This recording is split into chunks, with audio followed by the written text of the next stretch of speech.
Christmas lights filled Manhattan that night, but Evelyn Carter had never felt so cold.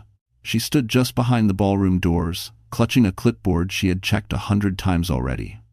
Every detail of this charity gala had passed through her hands. The seating chart, the lighting cues, the donor list, even the brand of champagne now flowing freely inside.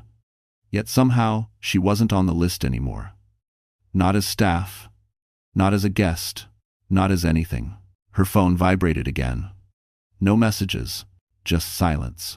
Inside the ballroom, laughter rose and fell like waves. Crystal glasses clinked. A jazz trio played softly under golden lights. This was the kind of night people remembered forever. The kind of night reputations were built or destroyed. Evelyn smoothed the sleeves of her simple black dress, suddenly aware of how plain it looked compared to the gowns drifting past her. She told herself, it didn't matter. She was here to work. She always was. 5 years of standing slightly behind the man she loved had taught her that. Nathaniel Wolfe was already inside. He hadn't looked back when he walked in. Earlier that day, he had kissed her cheek distractedly and said, "Big night, try not to get in the way." He smiled when he said it, the kind of smile that made you doubt your own feelings. Evelyn had smiled back, like she always did. Now, as the doors opened briefly, she caught a glimpse of him on stage, confident and glowing under the lights. Applause thundered. His voice carried warmth, speaking about generosity, family, and hope. Words he knew people wanted to hear. Evelyn's chest tightened. She remembered folding raffle tickets at midnight, skipping meals to cover medical bills, telling herself love meant patience. Then she heard her name. "Let's also thank Evelyn Carter," Nathan said into the microphone, his tone light, almost amused. "She's been helping behind the scenes." Heads turned, eyes searched. Evelyn froze. A staff member touched her elbow. "They're calling you up." Her heart began to pound as the room looked her way, not with respect, but with curiosity. Somewhere in the crowd, someone laughed softly. Evelyn took a step forward, unaware that from the very back of the ballroom, a man who had been silent all night had finally stood up and everything was about to change. Evelyn stepped onto the stage with legs that barely felt like her own. The applause had already faded, replaced by a polite, awkward silence. Under the lights, faces blurred together, but she could feel their judgment like heat on her skin. She forced a smile because that was what she had learned to do long ago. Smile first. Ask questions later. Apologize even when no one asked for one. "Hi," she said softly into the microphone that had not been meant for her. Her voice sounded smaller than she remembered. "I'm Evelyn. I just help with logistics." A few people nodded. Others looked away, already bored. From the edge of the stage, Nathan watched her with an unreadable expression. Not encouragement, not cruelty. Something worse. Distance. As if she were a detail he had already moved past. Evelyn's mind drifted, uninvited, to a different room years ago. A foster home kitchen. A cracked table. A woman telling her, kindly but firmly, that she couldn't stay anymore. Evelyn had learned that day that survival often depended on making yourself easy to remove. "Don't argue. Don't cry. Don't take up space. I just wanted to say thank you," she continued, hands tightening around the mic. "Everyone worked very hard on this event." She almost said sorry. She stopped herself at the last second. The pause stretched too long. Someone coughed. Somewhere near the front, a woman in a silver gown whispered something and smiled. Nathan stepped closer, placing a gentle hand on Evelyn's back. The gesture looked supportive to the crowd. To her, it felt like a warning. "That's enough," he said lightly into the mic. "Let's get back to the program." A few laughs followed. Evelyn handed the microphone back, her fingers brushing his for a moment. He didn't look at her. As she walked off the stage, the room swallowed her again. Conversations resumed, music returned. Just like that, she was invisible. In the hallway, the noise dropped away. Evelyn leaned against the wall, breathing through the tightness in her chest. Her phone buzzed. A message from an unknown number. "You shouldn't have gone up there." Her throat burned. She typed back before she could stop herself. "I was called." 3 dots appeared, then disappeared. She slipped the phone into her bag and pressed her palms to her eyes. She wasn't angry yet. Anger required confidence. What she felt was familiar. That quiet, sinking certainty that she had misjudged her place again.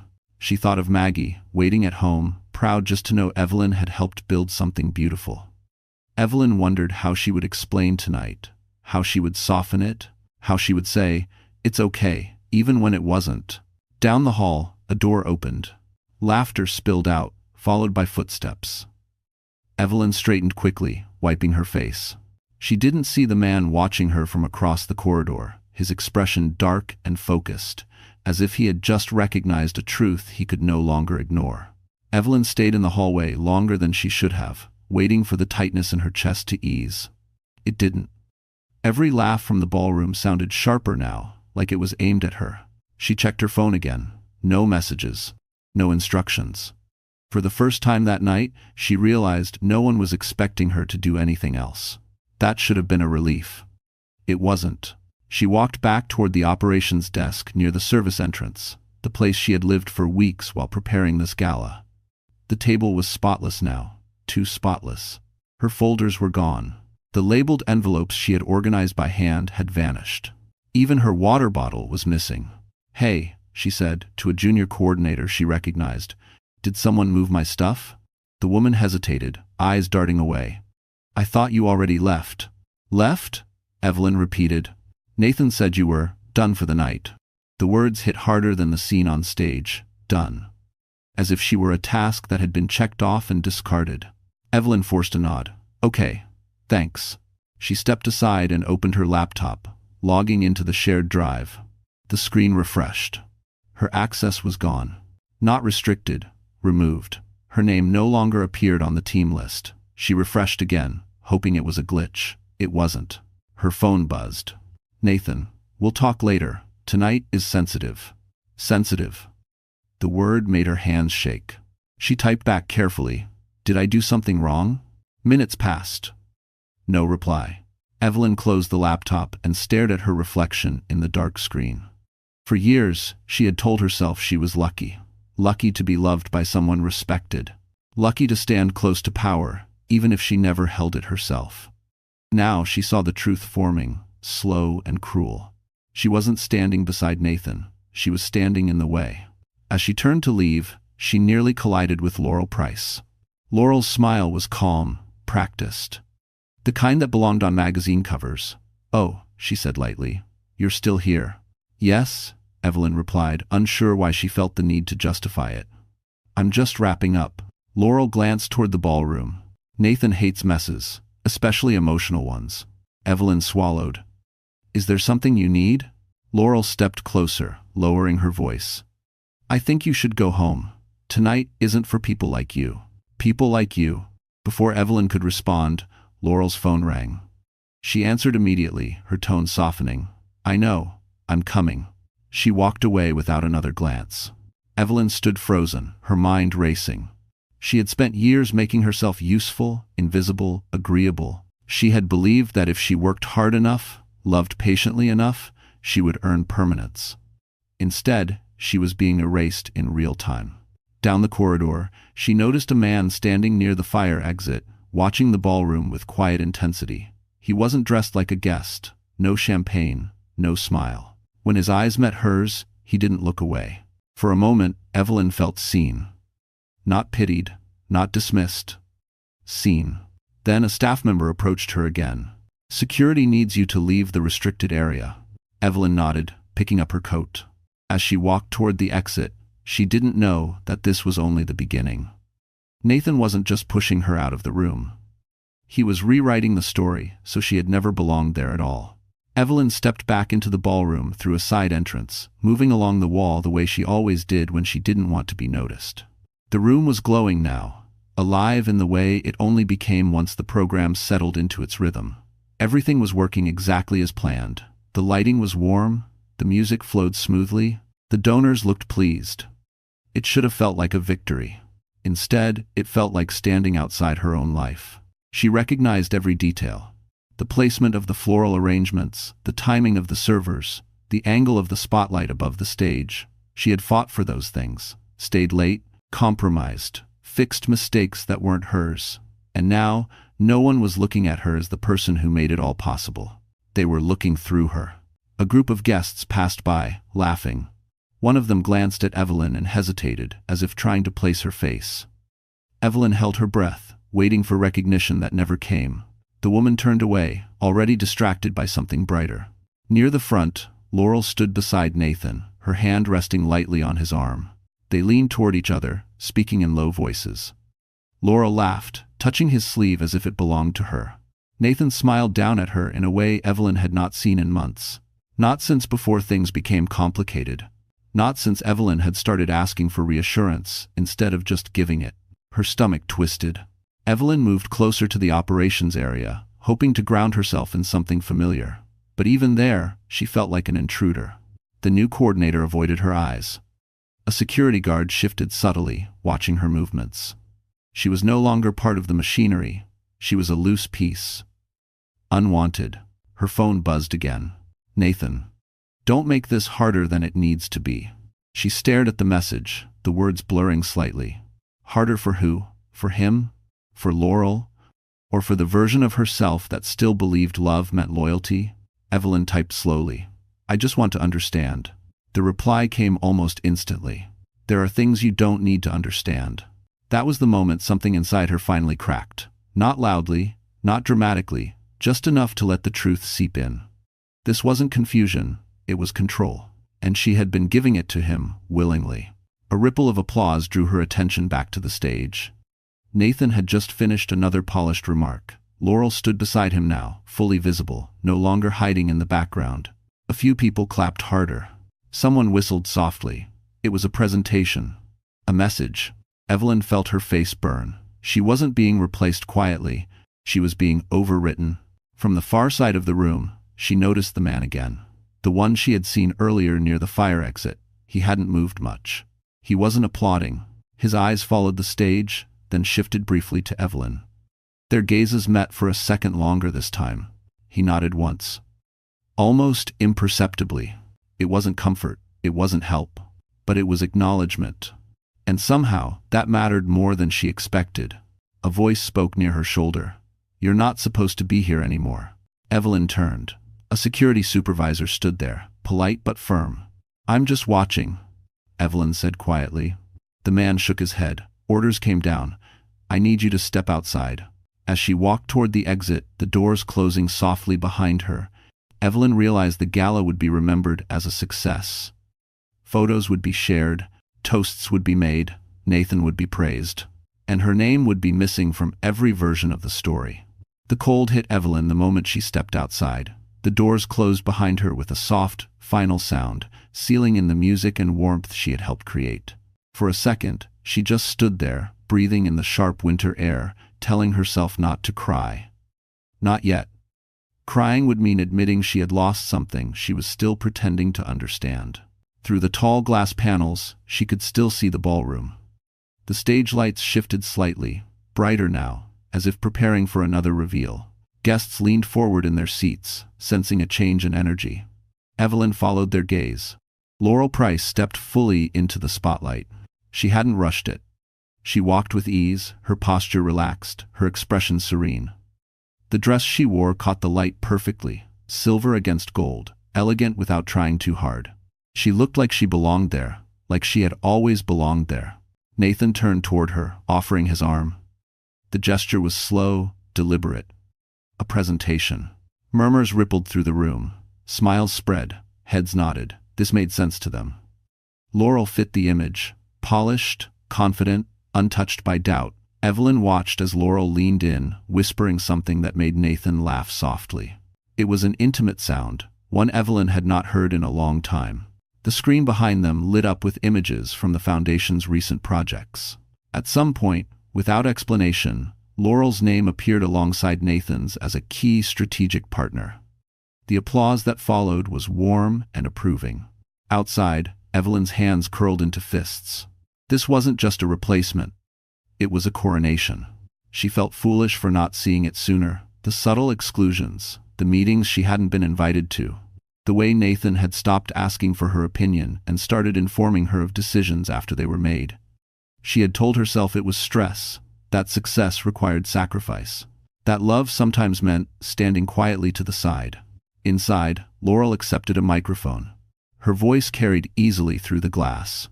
"I believe in building a future with purpose," she said. "With people who share the same values." Values? The word stung. Evelyn's phone buzzed. A message from Nathan. "I hope you're watching. This is how things need to be." Her breath caught. Not cruel, not apologetic, final. She looked back up just in time to see Laurel reach for Nathan's hand. He didn't hesitate. The crowd reacted instantly, the moment sealing itself in collective memory. A couple, a vision, a story that would be repeated without question. Evelyn pressed her palm against the glass, feeling the faint vibration of applause on the other side. 5 years of loyalty reduced to a footnote. No confrontation, no explanation, just erasure wrapped in elegance. Behind her, footsteps approached. She turned slightly, expecting security again. Instead, she caught a glimpse of the same man she had noticed earlier, standing a few yards away. He wasn't watching the stage now. He was watching her. His expression was grave.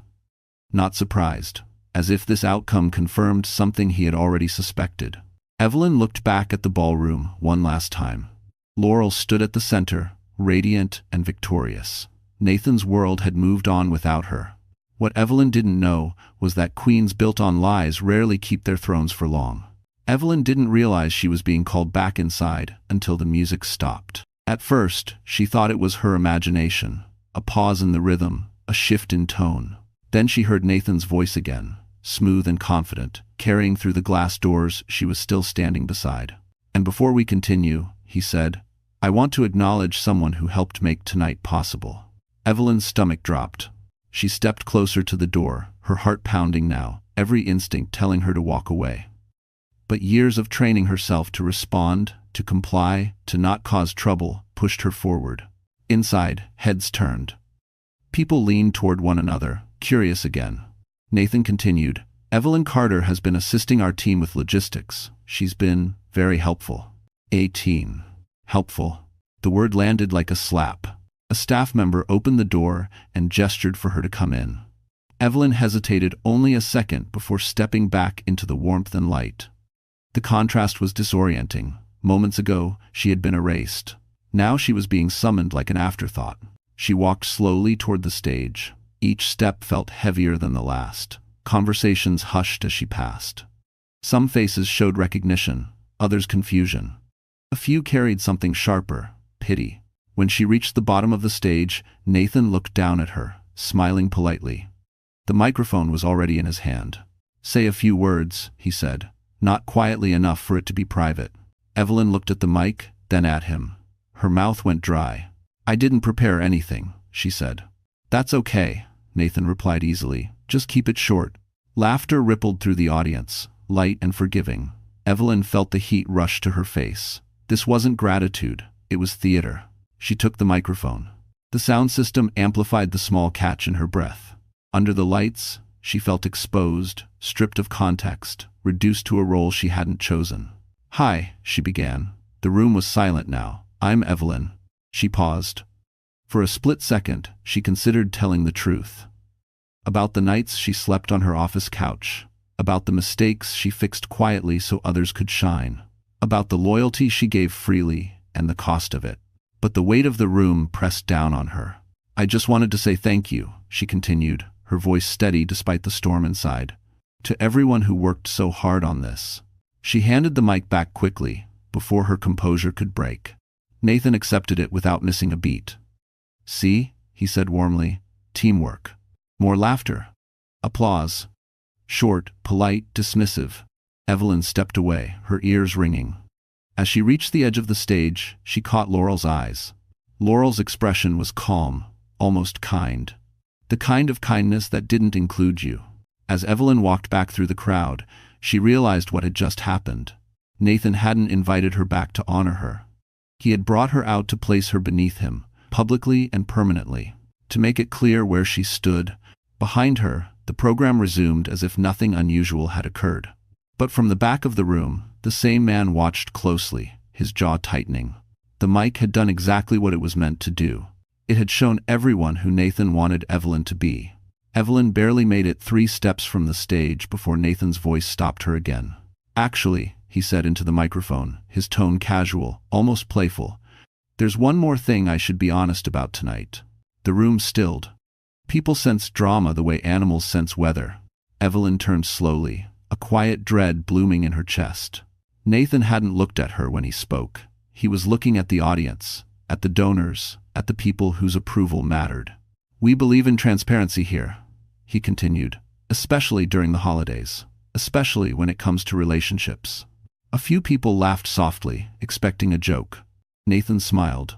Evelyn and I have decided to go our separate ways. The words echoed, sharp and final. Evelyn felt the blood drain from her face. Her mouth opened, but no sound came out. This wasn't a conversation. This was an announcement. Nathan went on, calm and composed. Sometimes people grow in different directions, and sometimes, he added, pausing just long enough, love isn't enough to carry someone into the life they expect. A murmur spread through the room. Evelyn heard a woman whisper, "Oh no." Another said, "That's rough." She stood frozen, the stage lights blinding now. Her heart pounded so hard she was sure others could hear it. Nathan finally looked at her. His eyes were cool, controlled. "I think it's best we're honest," he said gently. Evelyn has been under a lot of pressure lately. Financial stress, personal confusion. It's taken a toll. That did it. The humiliation burned deeper than anger. He wasn't just leaving her. He was framing her as the problem, weak, unstable, a burden he had patiently carried. Evelyn felt her throat tighten, her vision blurred. From the front row, Laurel stood up, her expression carefully sympathetic. "Nathan," she said softly, placing a hand on his arm. "You don't need to explain." The gesture was intimate, possessive. Gasps rippled through the crowd. Laurel turned toward Evelyn then, her voice calm, almost compassionate. "I'm sorry you're going through this," she said, "but sometimes it's kinder to let go." Kinder. Evelyn's chest caved inward. She tried to breathe, but the air felt thin. Her eyes burned despite her effort to hold back tears. She thought of Maggie, of the sacrifices, of believing she was finally chosen. A tear slipped free. Then another. Someone handed her a tissue. She didn't know who. Nathan cleared his throat. "We wish each other the best," he said, already moving on. "Now, let's continue celebrating the spirit of giving." Applause followed. Awkward at first, then louder. People clapped because they didn't know what else to do.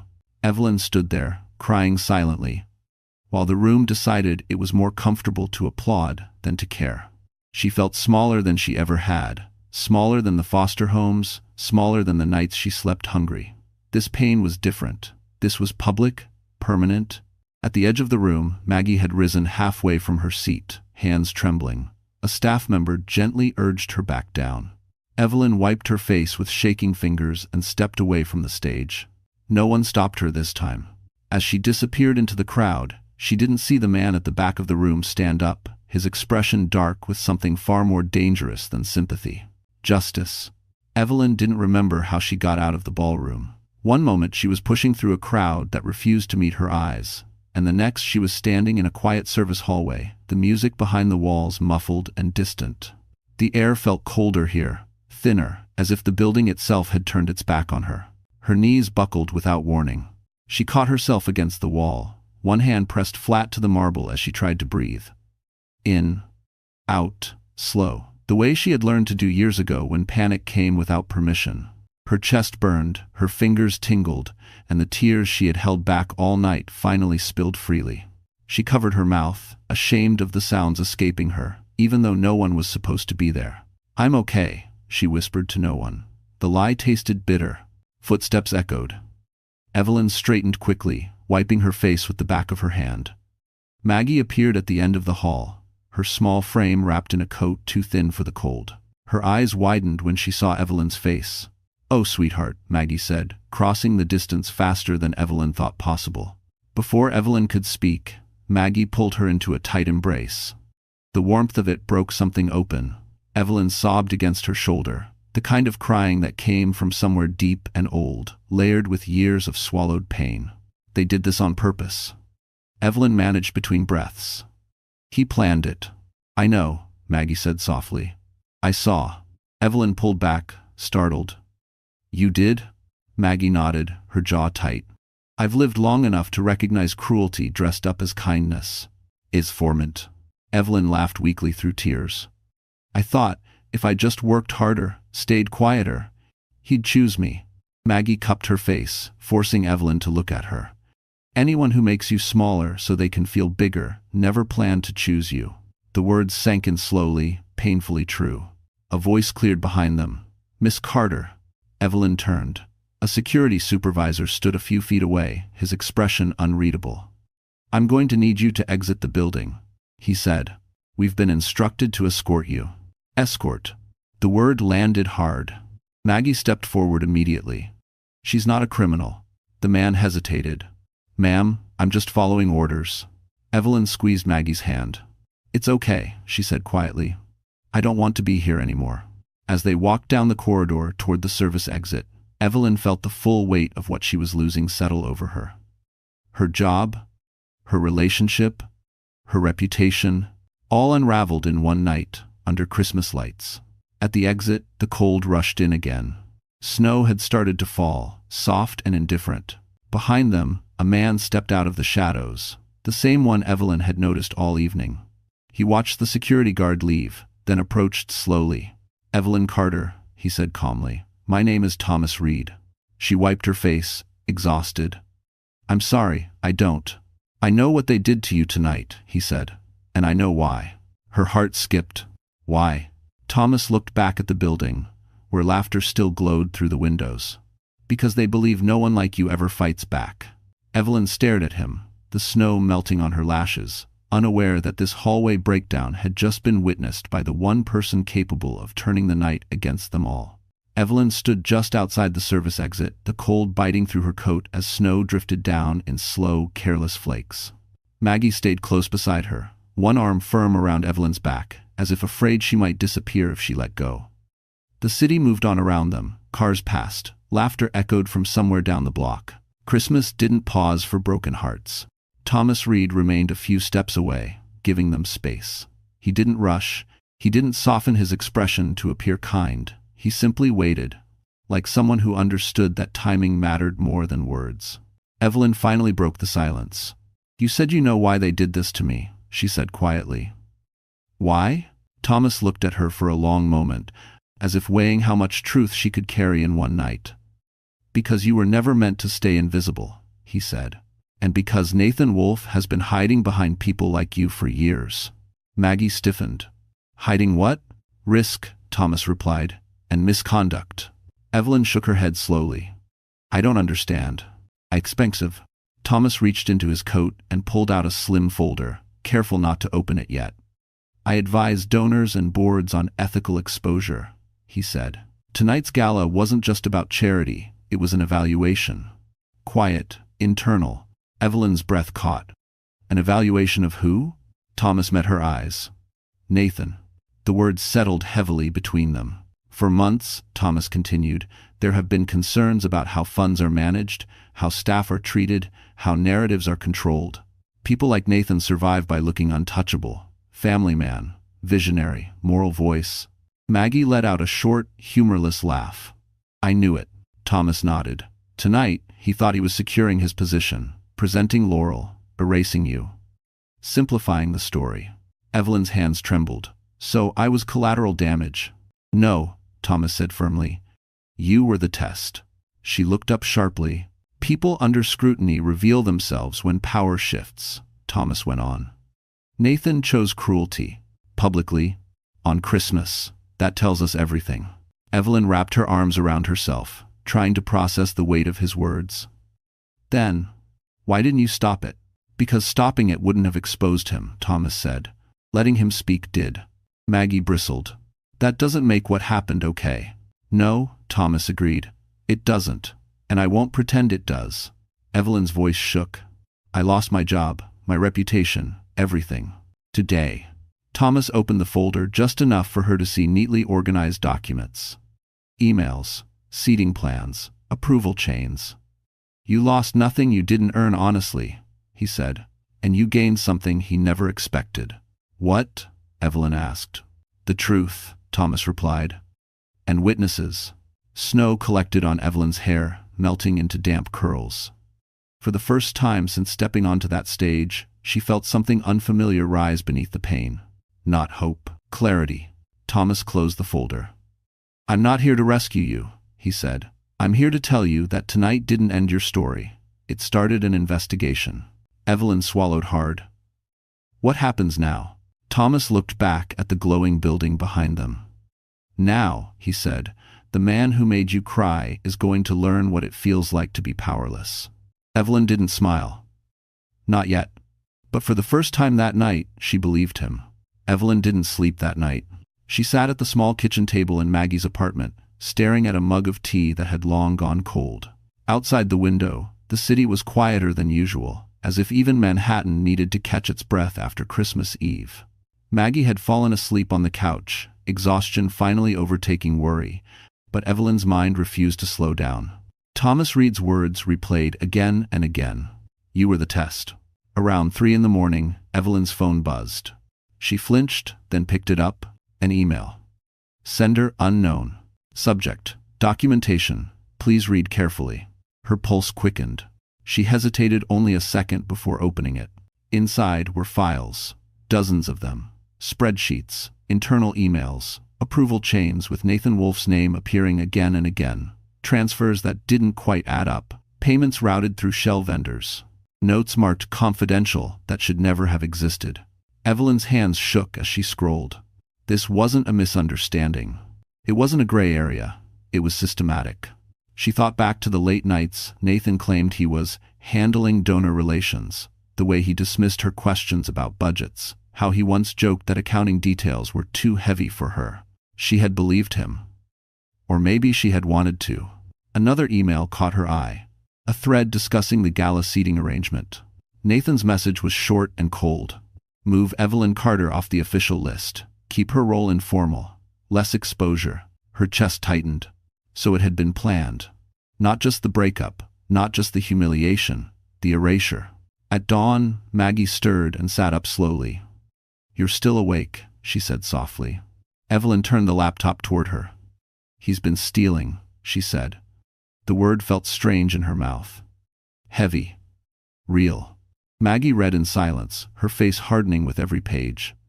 When she finished, she reached for Evelyn's hand. "You didn't imagine any of it," she said. "You were standing next to a man who was afraid of being seen." A knock came at the door. Evelyn froze. Maggie stood, cautious, and opened it just enough to look through the chain. Thomas Reed stood in the hallway, his coat dusted with snow, his expression grave. "I hoped you'd still be awake," he said. Inside, he set his briefcase on the table and opened it, laying out more documents. "The board convened an emergency call an hour ago," he said. "Nathan doesn't know yet." "I guessed." Evelyn's voice was barely above a whisper. "What don't he know?" "That the gala footage is being reviewed in full," Thomas replied, unedited. "With context." He looked at her directly. "And that his treatment of you has become evidence." Evelyn felt something shift deep inside her. Not relief. Not revenge. Something steadier. "He wanted me to disappear," she said. Thomas nodded. "Instead, you became the reason he can't." Outside, the sun began to rise, pale and quiet. Christmas was over. And somewhere in the city, Nathan Wolf was still sleeping, unaware that the story he tried to bury had already begun to surface. By late afternoon, the city had moved on from Christmas. Traffic thickened, stores reopened, people returned gifts and pretended the holiday hadn't revealed too much. Inside a glass-walled conference room overlooking Midtown, however, time slowed to a crawl. Nathan Wolf sat at the long table, straight-backed, confident, scrolling through messages on his phone. He had woken up to praise. Texts from donors, congratulatory emails, photos from the gala already circulating online. In every image, he looked composed, respected, untouchable. What he hadn't seen yet was the calendar invite. Emergency ethics review, attendance required. He glanced around the room, mildly annoyed. 2 board members avoided his eyes. Another cleared his throat and adjusted his glasses. At the far end, Thomas Reed closed the door quietly and took his seat. Nathan smiled. "I assume this won't take long," he said. "I have a flight tonight." No one responded. The screen at the front of the room lit up. Not with spreadsheets, not with financial summaries, with video. The gala footage began to play. At first, Nathan relaxed. He had been flawless that night. He knew it. His voice filled the room, warm and practiced, speaking about generosity and values. Then the angle changed. The camera followed Evelyn as she was called to the stage. Her hesitation, the subtle laughter. The moment her smile faltered, Nathan shifted in his chair. "Why are we watching this?" he asked lightly. The video continued.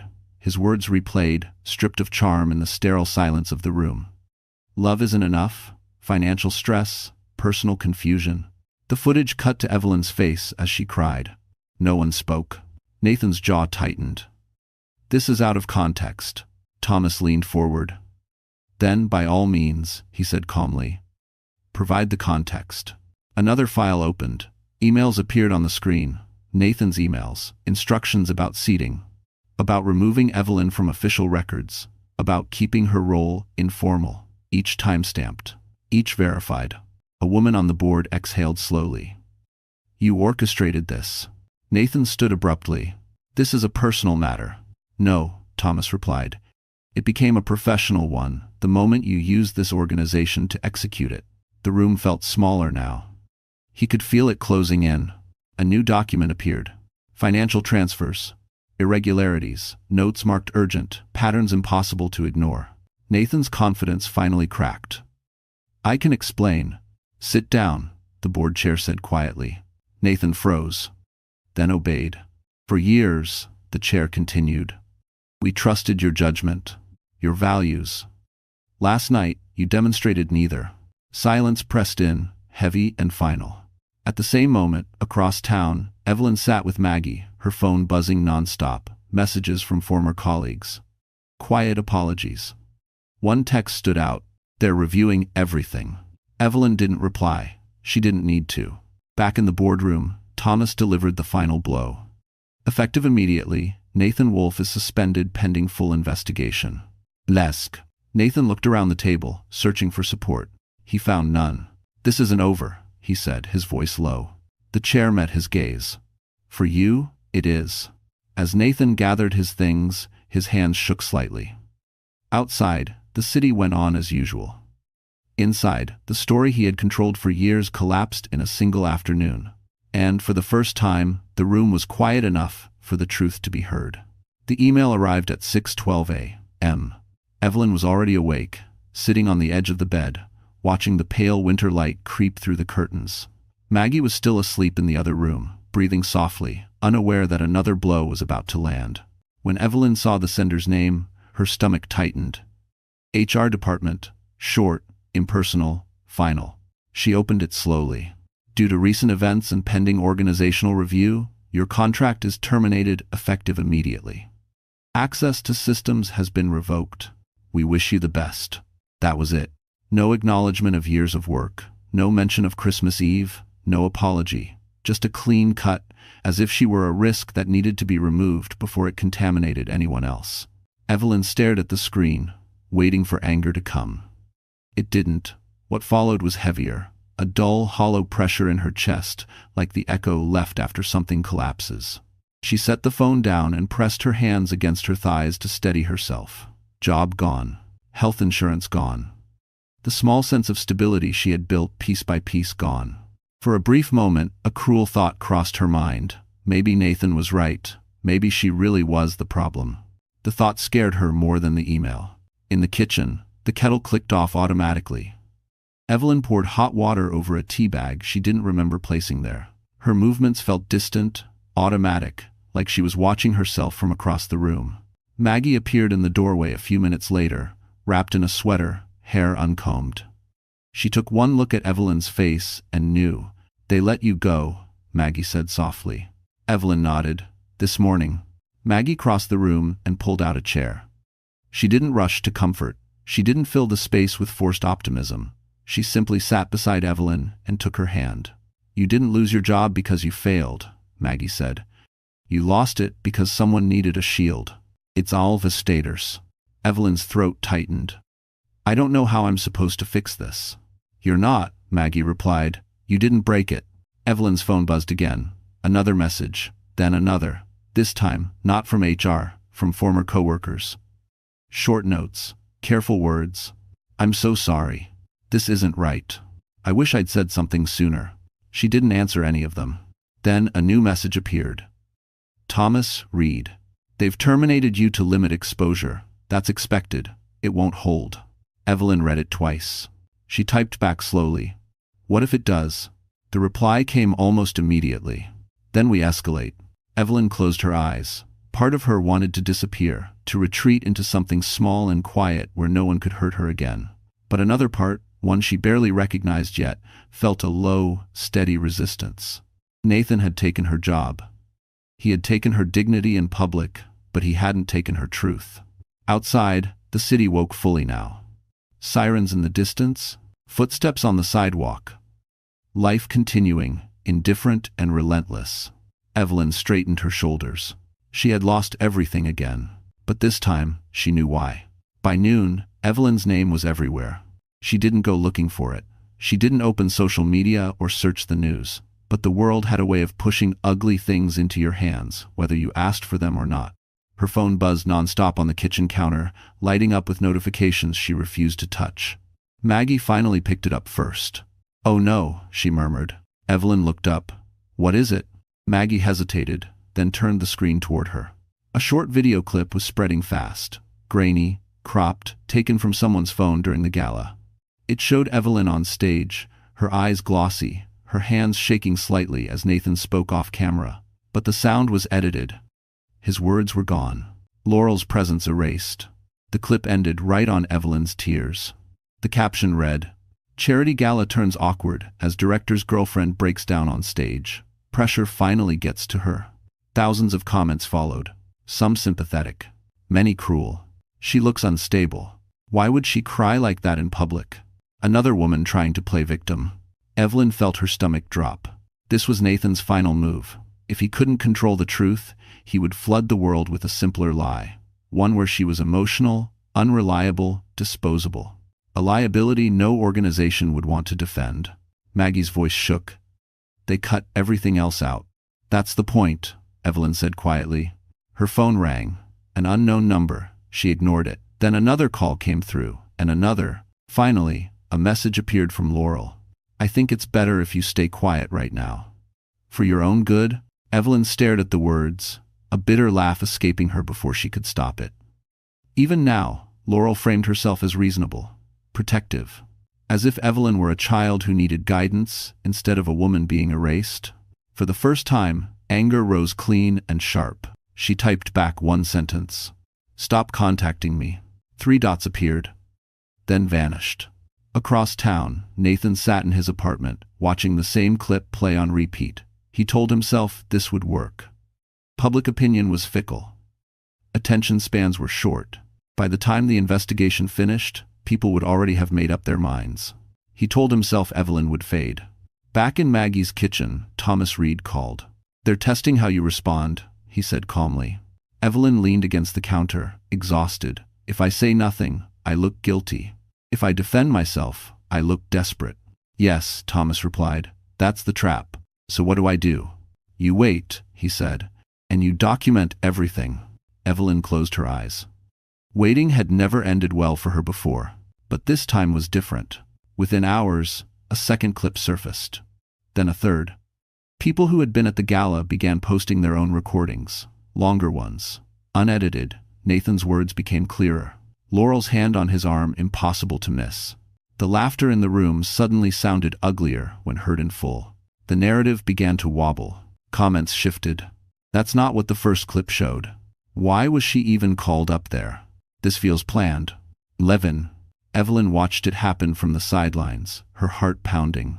The lie wasn't dead yet, but it was cracking. And for the first time since Christmas Eve, the story about her was no longer fully in their control. The folder Thomas Reed placed on the table was thin. That surprised Evelyn. For something that had followed her like a shadow her entire life, she expected more pages, more weight, more proof. Instead, it was a quiet thing, resting between 2 mugs of coffee, as if it didn't want to draw attention to itself. This isn't about money, Thomas said before she could ask. And it's not a fairy tale.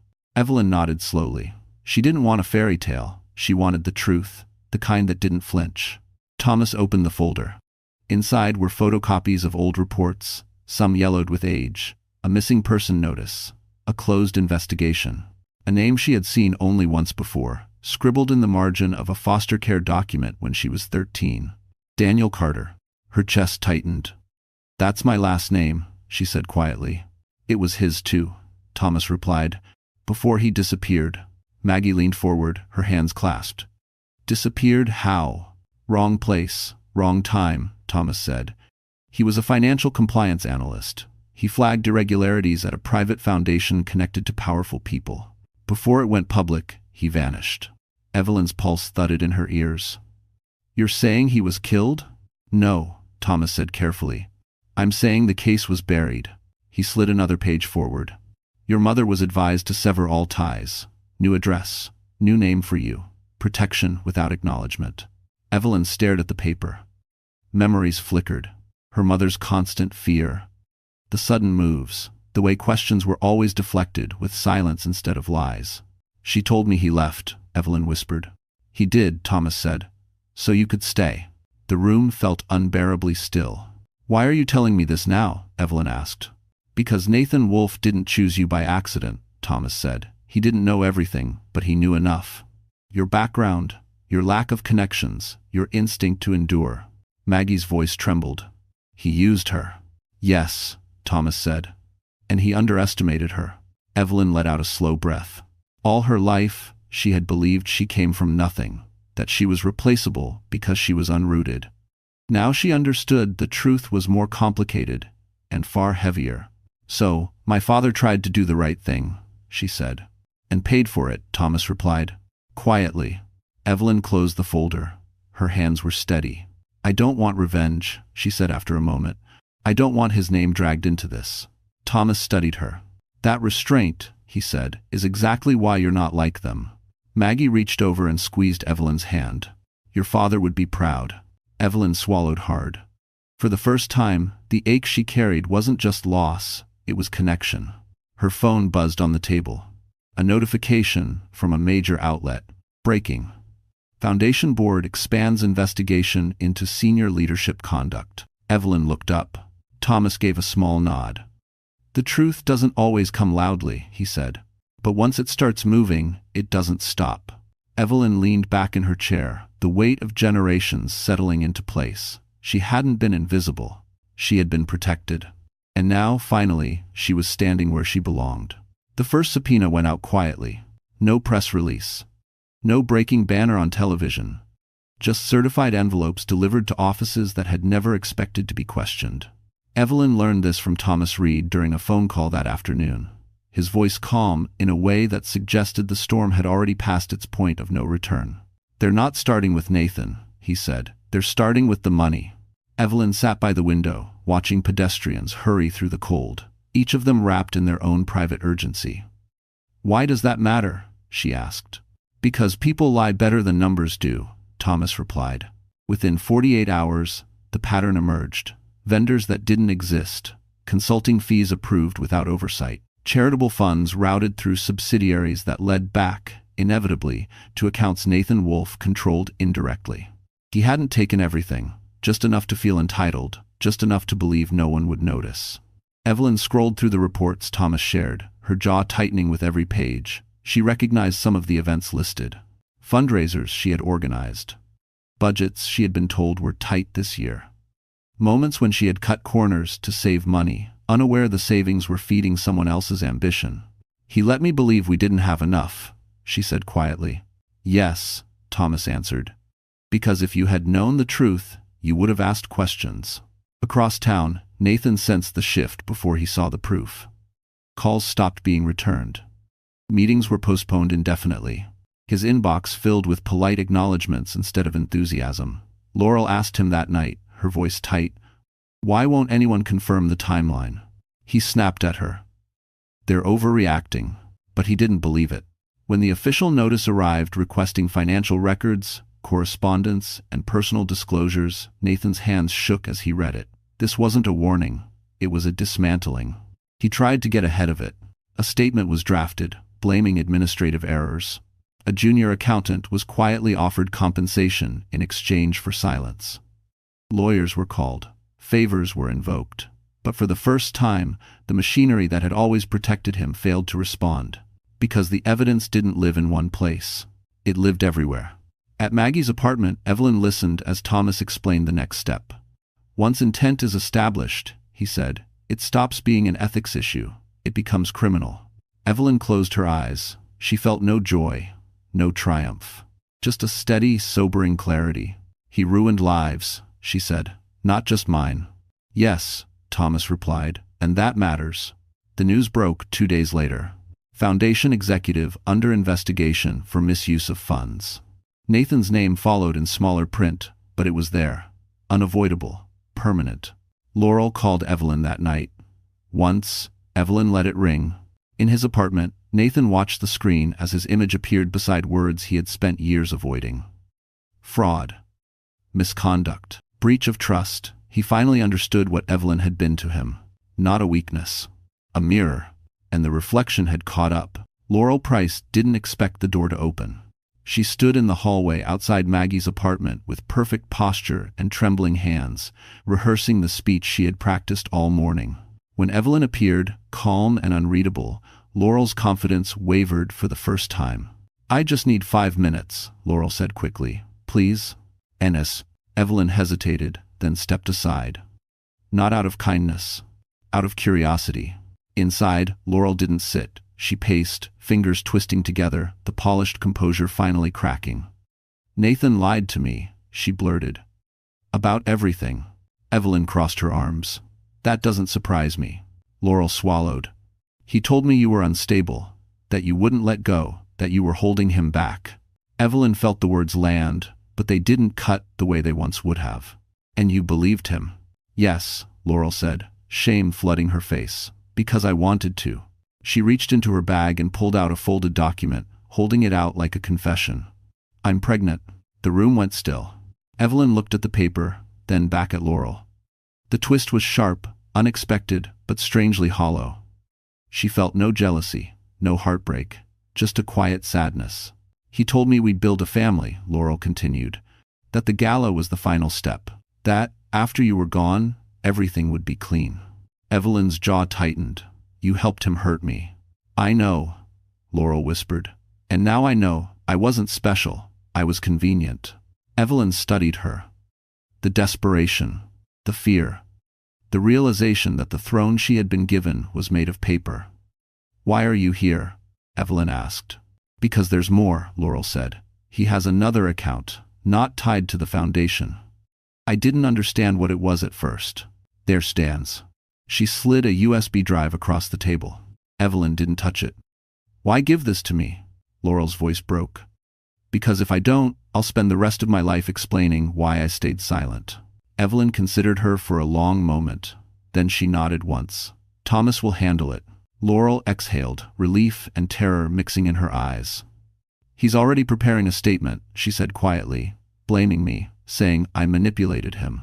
Evelyn almost laughed. Of course he is. It's T is Fram. When Laurel left, the apartment felt heavier. Maggie watched Evelyn closely. Are you okay? Evelyn sat down slowly. I don't know, she admitted. But I'm done carrying his lies. Later that night, Thomas confirmed what the drive contained. More transfers, more proof, and something worse. 2 other women, he said. Similar patterns, promises, silence bought. Evelyn closed her eyes. Nathan hadn't just betrayed her. He had built his life on exploitation. The next morning, headlines shifted again. New evidence deepens fraud case against Foundation executive. Nathan Wolf's image appeared on screen. No longer confident, no longer admired, just another man exposed. Evelyn stood by the window, watching the city move forward without him. The illusion had shattered completely now, and there was no version of this story where he escaped what he had done. The boardroom on Park Avenue was colder than the weather outside. Nathan Wolf sat alone at the far end of the long table, his jacket folded neatly beside him, his phone face down as if he no longer trusted it. The room that once felt like a throne now felt like a courtroom. No friendly greetings, no small talk. Just quiet, deliberate movements, as board members took their seats one by one. Thomas Reed entered last and closed the door. Nathan looked up, forcing a thin smile. "I assume this is about damage control," he said. "I'm prepared to cooperate." IDs. No one answered. The chairwoman pressed a button, and the screen at the front of the room came alive. Not with charts, not with projections, with names. 3 columns, dates, amounts, correspondence. Nathan leaned back, crossing his arms. "I've already explained the discrepancies," he said. "Consulting expenses, deferred reimbursements." Thomas didn't argue. He simply nodded toward the screen. A new file opened. Laurel Price's statement. Nathan's breath caught for just a second. The room remained silent as her words filled the screen. Her confirmation of the hidden account, the instructions Nathan had given her. The timeline that matched the missing funds exactly. Then came the USB evidence. Verified, cross-checked, locked. "This was submitted voluntarily," Thomas said calmly. "With full cooperation." Nathan stood up abruptly. "She's lying," he snapped. "She's trying to save herself." "Sit down," the chairwoman said, her voice firm. Nathan hesitated, then obeyed. Another file appeared. Testimonies from 2 other women. Redacted, but unmistakable in pattern. The same promises, the same leverage, the same silence bought and discarded. Nathan's face drained of color. "You used this organization," the chairwoman said slowly, "as both a shield and a weapon." Nathan shook his head. "I built this foundation." "No," she corrected. "You hid behind it." The final video played without sound. Christmas Eve. Nathan on stage, Evelyn's face in the frame. The moment the room laughed. The moment she cried. Several board members looked away. Thomas broke the silence. "That moment," he said, "is when this stopped being recoverable." Nathan's voice was hoarse now. "You're destroying my life." The chairwoman met his gaze. "You did that yourself." She slid a document across the table. "Effective immediately. You are terminated. Your access is revoked. Legal proceedings will follow." Nathan stared at the paper, his hands trembling. For years, he had controlled rooms like this with charm and certainty. Now, none of it mattered. "This isn't fair," he whispered. Thomas leaned forward slightly. "Neither was what you did to her." Nathan looked up sharply. "Evelyn?" "Yes," Thomas said. "She didn't come here today. She didn't need to." Security appeared at the door. As Nathan gathered his belongings, no one offered help. No one said goodbye. The room did not rise for him. When the door closed behind him, the chairwoman exhaled slowly. "Make sure she's protected," she said to Thomas. He nodded. "She already is." Across the city, Evelyn stood by a window, unaware of the exact moment Nathan Wolfe lost everything he worshipped. But she felt it. Nathan Wolfe did not plan the press conference. It was announced by his lawyers just hours after his termination became public, framed as a clarification, a chance to address misunderstandings. By the time Evelyn heard about it, every major outlet had already set up cameras. The building lobby was crowded, tense, hungry for a final act. Thomas called her first. "You don't need to be there," he said. "Everything that matters is already documented." Evelyn stood by the window, watching traffic inch along below. "I know," she replied, "but he's going to speak about me anyway." There was a pause on the line. "If you come," Thomas said carefully, "you take control of the ending." End fora. So she went. Evelyn arrived quietly, entering through a side door, Maggie's hand steady on her arm. She wore a simple coat, nothing dramatic, nothing defensive. When she took a seat near the back of the room, a few heads turned. Whispers followed, phones lifted. Nathan appeared moments later. He looked thinner, older. The confidence he once wore so easily now sat stiffly on his shoulders, like a suit borrowed too late. He stepped up to the podium, cleared his throat, and began. "I want to take responsibility," he said, reading from prepared remarks. "Mistakes were made, boundaries blurred." The words were smooth, vague, carefully hollow. Evelyn listened without reacting. "I regret how certain personal matters were handled," Nathan continued. "If anyone felt hurt..." She stood up. The sound of her chair moving cut through the room like glass. Heads snapped toward her. Cameras shifted instantly. Nathan froze. Evelyn didn't rush. She walked forward calmly, stopping just short of the first row. Her voice, when she spoke, was steady. "Say my name," she said. The room went silent. Nathan swallowed. "Evelyn," he said. "No," she replied. "Say what you did." His jaw tightened. "This isn't the time." "It is," Evelyn said. "You made it public. On Christmas, remember?" Murmurs spread. The reporters leaned in. Nathan's hands trembled against the podium. "I mishandled a private relationship," he said stiffly. Evelyn shook her head once. "You used your position to humiliate me publicly. You erased my work. You framed my pain as instability." Nathan glanced at his lawyers. They said nothing.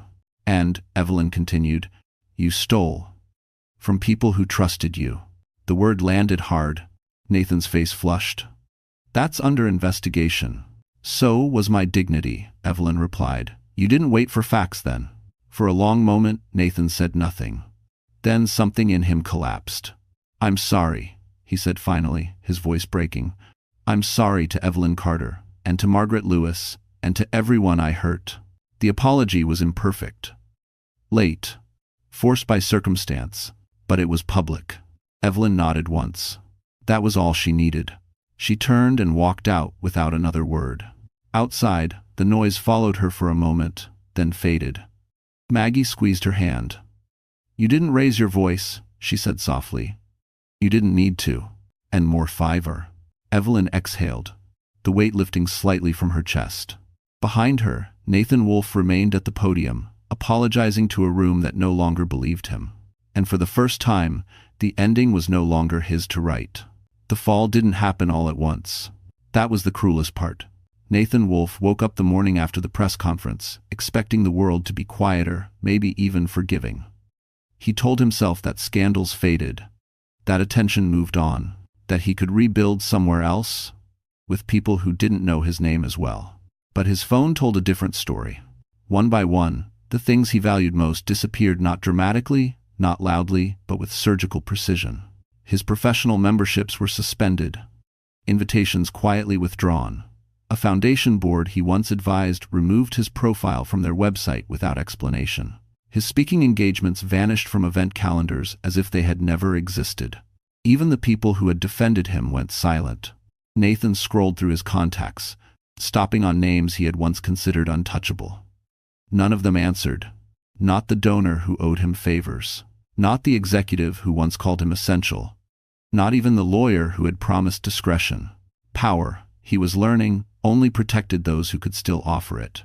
Across town, Evelyn watched the consequences unfold from a distance. She didn't follow the news obsessively. She didn't need to. The ripple reached her anyway, carried by small confirmations. A former colleague emailed her quietly. "They're auditing everything now. Even projects you weren't part of." Another message followed from someone she barely knew. "I'm sorry I didn't speak up sooner." Evelyn read them without responding. Apologies, she had learned, were often about easing the giver's conscience, not healing the receiver.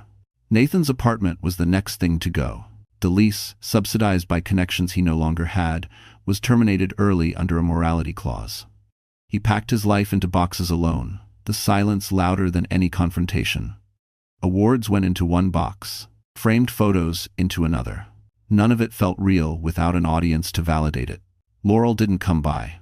She had issued her own statement, distancing herself completely, protecting her future, protecting her child. Nathan couldn't blame her. He had taught her that survival meant leaving first.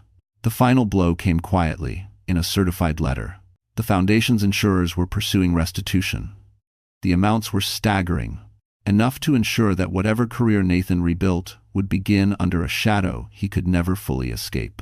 He sat on the edge of his bed, letter in hand, staring at nothing. For the first time, he understood the cost of what he had done. Not the money, not the reputation, the emptiness. He had spent years measuring his worth by rooms he could command and people he could silence. Now, with no one left to impress, he felt frighteningly small. Meanwhile, Evelyn experienced something unexpected. Peace. It came slowly, in ordinary moments. Drinking coffee with Maggie without checking her phone, walking through the city without feeling watched, sleeping through the night without rehearsing apologies in her head. Thomas called her one afternoon. "It's done," he said simply. "There's no path back for him." Evelyn closed her eyes. She didn't smile. She didn't celebrate. She just breathed. Nathan Wolfe lost everything he worshipped. Not because someone took it from him out of spite, but because he built his life on taking from others. And the world, finally, stopped protecting him. Spring arrived quietly that year. Not with grand announcements or dramatic turns, but with small signs Evelyn Carter almost missed. The light lasted longer in the evenings. The air softened. People smiled a little more without knowing why. Life, it seemed, had decided to move forward, and for the first time in a long while, Evelyn led it. She didn't rush into a new job. She didn't chase headlines or tell her story on talk shows. When a producer reached out, promising a powerful redemption arc, she declined politely. She had learned the cost of letting others narrate her pain. Instead, she chose mornings. Coffee with Maggie at the small kitchen table. Walks through the park where no one knew her name. Quiet routines that stitched her back together, one ordinary moment at a time. Maggie's health stabilized, and the relief of that alone felt like a blessing Evelyn had earned through endurance. Thomas Reed checked in occasionally, never intrusive. One afternoon, he mentioned a role opening, not a job offer, but an invitation. A nonprofit rebuilding its ethics framework. Temporary. Advisory. No spotlight. They want someone who understands systems, he said. And consequences. Evelyn thought about it, then nodded. She worked with care, not hunger. She asked hard questions. She protected people who did the work behind the scenes. When she spoke in meetings, others listened, not because of scandal, but because she was precise, fair, and calm. And something unexpected happened. She began to trust herself. One evening, after a long day, she stopped by a neighborhood bookstore Maggie loved. As she reached for a paperback, another hand brushed the same spine. A man smiled, embarrassed, ordinary, kind, nothing rehearsed. They talked for 10 minutes. About books, about weather, about nothing important. When he asked if she wanted to get coffee sometime, Evelyn felt no panic. No need to impress. No fear of being erased. She said yes because she wanted to, not because she needed to be chosen. Months later, on a warm evening, Evelyn and Maggie sat on a bench watching the city glow at dusk. Maggie squeezed her hand. "You look lighter," she said. "I am," Evelyn replied. Maggie smiled knowingly. "You didn't win by becoming like them." Evelyn shook her head. "I won by becoming myself." Somewhere else in the city, Nathan Wolfe's name had faded from conversation. No dramatic downfall left to discuss. Just a cautionary example people stopped mentioning once the lesson was learned. Evelyn didn't follow his story anymore. She had her own. It wasn't perfect, it wasn't flashy, but it was honest. She kept her dignity. She kept her voice. She kept the people who loved her without conditions. And on the next Christmas Eve, as she hung simple lights by the window, Evelyn realized something profound. They had made her cry once, but they would never define her again. And so, the story comes to a close. Now, my wonderful friends, if you're still here with us at this moment, it means something in this story touched your heart in a quiet but real way. Maybe you saw a piece of yourself in Evelyn. Maybe you remembered a time when you stayed silent too long, apologized too much, or let someone define your worth. And that's okay. Healing often begins exactly there. One of the core lessons of this story is simple but powerful. Your dignity does not depend on how others treat you, but on how you choose to respond. The Stoic philosopher Marcus Aurelius once wrote, "You have power over your mind, not outside events." Realize this, and you will find strength. Evelyn didn't heal by becoming louder or crueler. She healed by choosing clarity, boundaries, and self-respect. She stopped chasing validation and started honoring her own truth. Another quiet truth is this: walking away is not weakness, it's wisdom. As Stoicism teaches, not everything deserves your energy. Sometimes the bravest act is choosing peace over proving a point. If this story resonated with you, if it made you pause, reflect, or feel less alone, please like this video, share it with someone who might need it, and subscribe to our channel. Your support helps us continue telling stories that heal, empower, and remind us all of our worth.